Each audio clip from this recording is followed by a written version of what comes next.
안녕하세요. K감동 피플입니다. 인류 최고의 문자 한글이 도전을 받았습니다. 국제문자학 포럼에서 터진 충격 발표에 의하면 단 3년 만에 문맹률 0%를 만든 문자가 한글보다 더 위대하다는 주장이 나오며 전 세계 언어학계가 발칵 뒤집혔습니다. 과연 어떤 문자가 한글의 자리를 위협하고 있을까요? 지금 그 충격의 현장으로 들어가 봅니다. 2025년 봄 보스턴 하버드 대학교 캠퍼스는 어느 때보다 활기찼습니다. 학기 중인데도 불구하고 평소보다 훨씬 많은 외부 방문객들이 캠퍼스 안을 분주히 오가고 있었고, 특히 그날 오전 캠퍼스 중앙에 위치한 샌더스 극장 앞은 발 디딜 틈 없이 인파로 붐볐습니다. 여기서 오늘 열리는 포럼은 단순한 학술 대회가 아닙니다. 전 세계 언어학계와 AI 업계에 관심이 집중된 초대형 국제 행사였기 때문이죠. 행사의 공식 명칭은 2025 국제문자학 포럼 한글 미래 시대의 문자. 다소 도발적일 수 있는 이 부제는 의도된 것이었습니다. 문자의 미래를 이야기하면서 한글을 논한다고? 라틴 문자도 아니고 한글이 주제라고? 이 제목 하나만으로도 전 세계의 학자들과 언론, 기술계의 관심을 단숨에 끌어모을 수 있었고, 결과는 대성공이었습니다. 행사장을 가득 메운 참석자들 사이에는 세계적인 언어학자들과 AI 기업 연구자들의 이름이 눈에 띄었습니다. 구글 딥마인드 언어연구팀의 마이클 쇼, 메타 AI의 언어 모델링 책임자 사라 르노, 그리고 오픈 AI의 차세대 LLM 알고리즘 설계 책임자 아킨 마르코프까지 말 그대로 문자와 인공지능의 미래를 실시간으로 설계하는 사람들이 직접 이 자리에 와 있었던 것이죠. 그 중심에서 모든 것을 이끈 인물이 바로 이 이야기의 주인공 엘리자베스 해밀턴 교수입니다. 하버드 언어학부의 수석 교수이자 전 세계 문자 구조, 비교 연구 분야에서 독보적인 권위를 인정받고 있는 학자입니다. 올해로 하버드 부임 22년 차 12개 국어를 유창하게 구사하며 문자 진화사에 관한 사건의 저서와 수백 편의 논문을 발표한 그녀는 이 포럼을 직접 기획하고 유치하기 위해 지난 3년간 전력을 다해왔습니다. 왜 하필 한글이죠? 그건 당신이 한두께 교수라서 그런 게 아닙니까? 한글이 정말 미래형 문자라고 주장할 수 있습니까? 수차례의 학회 심포지엄과 예비 토론에서 그녀는 수많은 도전을 받아야 했습니다. 하지만 그녀는 단 한 번도 흔들린 적이 없습니다. 제가 한국계여서가 아닙니다. 저는 언어학자로서 연구 결과를 말할 뿐입니다. 한글은 세계 문자 체계 중 유일하게 창제 시기와 원리가 명확하게 기록된 문자이며 의문학적으로도 가장 이상적인 구조를 지닌 문자입니다. 그리고 무엇보다 디지털 시대의 언어 표기 체계로 이보다 더 효율적인 시스템은 없다는 것이 제 연구의 결론입니다. 그녀가 이 말을 했던 2023년 서울대 국제문자학회에서 처음으로 언론이 그녀를 주목하기 시작했고, 이후 AI 업계에서도 그녀를 주시하게 되었습니다. 특히 GPT 시리즈 이후로 자연어 처리 NLP와 언어 모델의 학습, 효율성 문제가 AI 연구의 중심에 떠오르자 학습 효율이 높은 문자라는 개념이 중요해졌고, 해밀턴 교수는 거기서 한글의 놀라운 가능성을 수치와 데이터로 증명해내며 큰 주목을 받게 되었죠. 전 세계 문자는 현재 약 3,000종 이상 존재합니다. 그 중에서 24개의 기호만으로 모든 소리를 조합해 만들 수 있으면서 각각의 기호가 발음, 기관의 모양과 기능을 반영하도록 설계된 문자는 단 하나, 한글뿐입니다. 이건 단지 문화적 자긍심의 문제가 아니라 과학적 사실이에요. 그녀의 눈빛은 단단했습니다. 그리고 오늘 그 오랜 연구와 확신을 뒷받침할 무대를 마침내 만들었습니다. 그녀는 극장 무대 한가운데에서 마이크를 잡고 고개를 숙였습니다. 안녕하십니까? 엘리자베스 해밀턴입니다. 오늘 이 자리에 전 세계에서 귀한 걸음을 해주신 학자 여러분과 기술자 여러분께 감사 인사를 드립니다. 우리는 지금 문자와 커뮤니케이션의 미래를 이야기하려고 모였습니다. 그리고 저는 그 미래의 중심에 한글이 있다고 믿습니다. 그녀의 말에 조용한 박수가 퍼졌습니다. 동시에 LED 스크린에는 한글의 자음과 모음이 떠오르며 천천히 조합되는 영상이 재생되었습니다. 기역, 아, 니은, 간, 비읍, 오, 니은 본, 디귿, 아, 리을, 달. AI 음성 합성기는 그 발음을 정확히 따라하며 청중들 가운데 여러 명은 고개를 끄덕였습니다. 이 단순한 조합이 이렇게나 논리적이라니. 해밀턴 교수는 자랑스럽게 한 가지 사실을 언급했습니다. GPTO의 내부 실험에서 한글로 훈련된 언어 모델은 동일 조건에서 라틴 문자보다 평균 17% 적은 데이터로도 더 정확한 예측 결과를 내놓았습니다. 한글의 구조는 단지 한국어를 위한 것이 아니라 그 자체로 미래 언어 설계의 블루프린트가 될 수 있다는 이야기입니다. 그 순간 관객석 여기저기서 탄성이 터져나왔습니다. 하지만 그건 시작일 뿐이었습니다. 이제 진짜 이야기는 곧 시작될 예정입니다. 무대 뒤편, 한국에서 막 도착한 발표자 한 사람이 대기실에서 숨을 고르고 있었습니다. 바로 오늘의 핵심 발표자, 이정우 박사. 그는 곧 무대에 올라 세종대왕의 철학과 한글의 창제 원리에 대해 전 세계에 이야기할 것입니다. 그리고 이 포럼은 인류 문자의 미래를 뒤흔들 파장을 만들어낼 준비를 마쳤습니다. 깊게 숨을 들이쉰 이정우 박사는 눈을 감고 마음을 가다듬었습니다. 왼쪽 손바닥 안에는 구겨진 A사 용지 한 장. 거기에는 단 하나의 문장이 적혀 있었습니다. 문자란 백성을 위한 것이다. 그는 그 말을 천천히 속으로 다시 되뇌었습니다. 몇 초 후 무대 감독이 고개를 끄덕였습니다. 자, 박사님, 이제 나가실 시간입니다. 무대 조명이 서서히 다시 밝아지며 해밀턴 교수가 무대를 떠나고 그의 이름이 스크린에 떠올랐습니다. 그 순간 샌더스 극장에 다시 정적이 감돌았습니다. 한국어로 첫 인사를 건넨 그는 곧바로 영어로 전환했습니다. 안녕하십니까? 저는 이정우입니다. 오늘 한글이 왜 단순한 한국의 문자가 아니라 인류 전체를 위한 최고의 문자 시스템인지 그 이유를 말씀드리고자 합니다. 빔 프로젝터 화면에는 조선시대 훈민정음 해례본 서문이 한문과 한글로 나란히 떠올랐습니다. 나란말씀이 둥규게 달아 문자와로 서를 삼았디 아니할세. 이 문장은 1446년 세종대왕께서 직접 작성하신 훈민정음 해례본의 서문입니다. 그가 이 문자를 만든 이유는 단순했습니다. 당시 백성들은 중국의 한자를 익히기 어려워 말과 뜻을 제대로 표현하지 못했습니다. 그래서 그는 그들에게 맞는 쉽고 합리적인 문자 체계를 직접 고안한 것이죠. 그의 목소리는 담담했지만 힘이 있었습니다. 스크린에 이어지는 자료들. 한글 자음은 사람의 발음 기관을 본떠 만든 것이라는 설명과 함께 기역은 혀뿌리로 목구멍을 막는 모양, 문 입술을 다물었을 때의 모습, 시옷은 치아 사이를 스치는 소리를 시각화한 형태 등 구체적인 해석이 이어졌습니다. 자음은 발음 기관의 모양을 본뜨고 모음은 천지인 철학 하늘, 땅, 사람에서 비롯되었습니다. 이처럼 철학과 과학, 실용주의가 결합된 문자는 세계에서 유일하게 한글뿐입니다. 청중들 사이에서 누군가 조용히 와우하고 탄성을 내뱉었습니다. 이어지는 발표에서는 AI와 자연어 처리 기술에서 한글이 갖는 이점을 강조했습니다. 현재 전 세계 주요 언어 모델은 라틴 문자 기반입니다. 하지만 라틴 문자는 음소 단위로 분해되지 않기 때문에 기계가 의미를 해석하는 데 있어 비효율적인 점이 많습니다. 반면 한글은 문자 하나하나가 음소 단위로 조합되어 있고 시각적으로도 그 구조가 명확히 구분됩니다. 그는 직접 준비한 데모를 선보였습니다. 스크린에는 동일한 단어인 사랑이 여러 언어로 번역되어 표시됐고 각 언어를 기반으로 훈련된 AI가 해당 단어를 어떤 방식으로 분석하는지를 시각화했습니다. 가장 단순하면서도 정확한 분석 결과를 보인 것은 바로 한글 기반의 모델이었습니다. 자, 이 결과는 단지 실험이 아닙니다. 앞으로 AI가 인간 언어를 이해하고 상호작용하는 데 있어 어떤 문자가 더 유리한가를 실증적으로 보여주는 자료입니다. 이 대목에서 구글의 언어 알고리즘 팀 리더인 마이클 쇼는 고개를 깊이 끄덕이며 메모를 하기도 했습니다. 메타의 사라 르노는 아예 노트북을 열고 데모 장면을 캡처하고 있었고요. 그러던 중 한 장의 슬라이드가 등장하자 관객들이 술렁였습니다. The most efficient script for AI 한조. 스크린 중앙에 AI 기반의 문자인식 효율 비교 그래프가 나타났고 한글이 일본 가나, 중국 한자, 라틴 문자, 아랍 문자,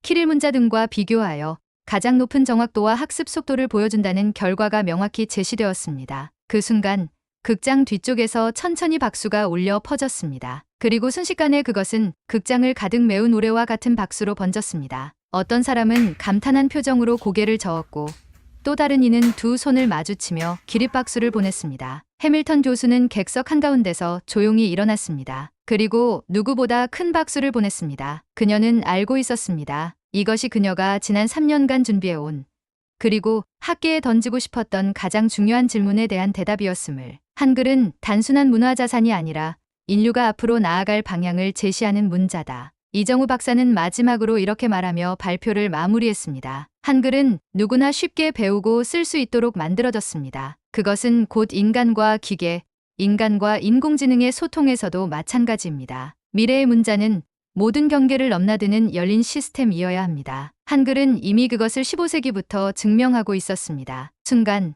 스크린에 커다랗게 훈민정음 네 글자가 떠올랐습니다. 무대 조명은 어둡게 내려갔고 강당은 수초간 정적에 잠겼습니다. 그리고 다시금 엄청난 박수갈채가 터졌습니다. 이정우 박사의 발표가 끝난 뒤 샌더스 극장은 한동안 뜨거운 여운에 휩싸여 있었습니다. 관객들은 서로 속삭이며 방금 전에 프레젠테이션을 되짚었고 어떤 이들은 스마트폰을 꺼내 방금 본 슬라이드 내용을 검색하기 바빴습니다. 몇몇 외신 기자들은 이미 원고를 쓰기 시작했고 메타와 오픈 AI 측 연구원들은 조용히 회의 앱을 켜고 내부 메모를 공유하고 있었습니다. 무대 뒤에서는 스태프들이 다음 순서를 준비하고 있었고 해밀턴 교수는 안도의 숨을 내쉬며 다시 자리로 돌아갔습니다. 이제 포럼은 다음 주제인 패널 토론으로 넘어갈 예정이었습니다. 하지만 그 누구도 예상치 못한 일이 벌어졌습니다. 그 순간 조용했던 무대 앞자리에 앉아있던 한 인물이 천천히 일어났습니다. 검은색 정장 차림, 은색 테 안경. 그는 마이크가 없는 자리에서 손을 들어 조용히 말문을 열었습니다. 잠시만요.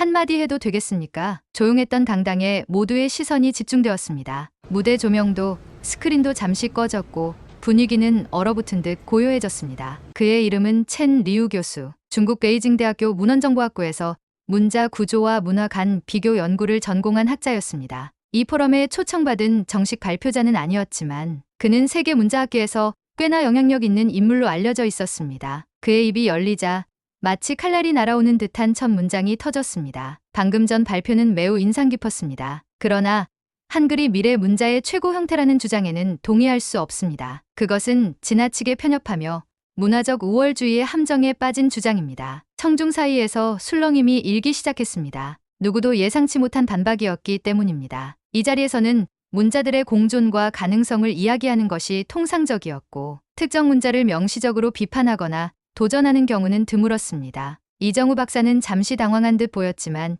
이내 침착하게 고개를 끄덕이며 대답했습니다. 저는 결코 다른 문자 체계를 깎아내리려는 의도가 없었습니다. 다만 한글의 창제 원리와 구조가 인류의 문자, 역사에서 과학적으로 매우 독특하고 효율적인 시스템임을 설명드린 것입니다. 첸 리우 교수는 고개를 가로저었습니다. 문자의 우수성은 단순한 구조나 조합 원리에만 있지 않습니다. 문화와 민족, 그리고 시대적 맥락이 모두 함께해야 합니다. 한자가 수천 년간 살아남은 이유도 체로키 문자가 재조명되는 이유도 단순한 효율성 때문은 아닙니다. 순간 모두가 한자를 옹호하겠구나 하고 생각했지만 첸 리우 교수는 놀라운 말을 꺼냈습니다. 사실 오늘 이 자리에 오기 전까지 저도 한글에 감탄하고 있었습니다. 그러나 최근 제가 연구한 또 하나의 문자가 있습니다. 바로 체로키 문자입니다. 그것은 북미 원주민 중 체로키족이 스스로 만든 문자이며 한글처럼 음절 기반이라는 점에서 주목할 만합니다. 강당 안은 정적에 휩싸였습니다. 체로키 문자라니. 세계 문자학 포럼에서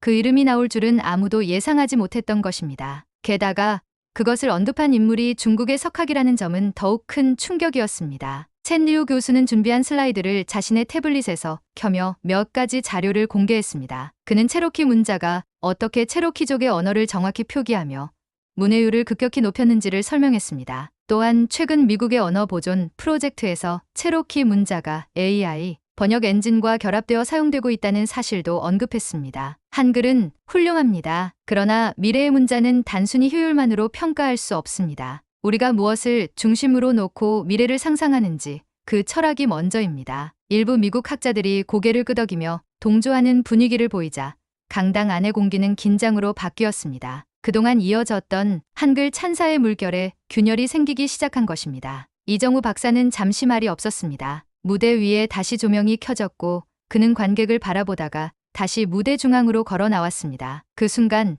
해밀턴 교수가 관중석에서 천천히 고개를 끄덕였습니다. 그의 시선을 조용히 마주한 해밀턴 교수의 눈빛은 한마디로 말하고 있었습니다. 괜찮습니다. 흔들리지 마세요. 진짜 논의는 지금부터 시작입니다. 이정우 박사는 그 고갯짓에 묘한 용기를 얻은 듯 다시 마이크를 잡고 말했습니다. 첸 리우 교수님의 말씀에 감사드립니다. 문자란 단순한 코드가 아니라 문화이고 역사이며 정체성이라는데 저도 동의합니다. 하지만 저는 여기서 한 가지 질문을 던지고 싶습니다. 미래의 인공지능이 사람과 더 깊이 소통하기 위해 어떤 문자를 배워야 할까요? 청중들이 숨을 죽였습니다. 그는 체로키 문자의 사례를 언급하며 그것이 특정 공동체 안에서는 매우 효과적일 수 있음을 인정했습니다. 하지만 그 다음 말이 진정한 반전이었습니다. 한글은 특정 민족을 위해 만들어졌지만 지금은 그 철학과 구조가 전 인류에게 열린 문자가 되었습니다. 그것이 바로 세종대왕이 남긴 진짜 유산 아닐까요? 강당 안에 다시 침묵이 흐르고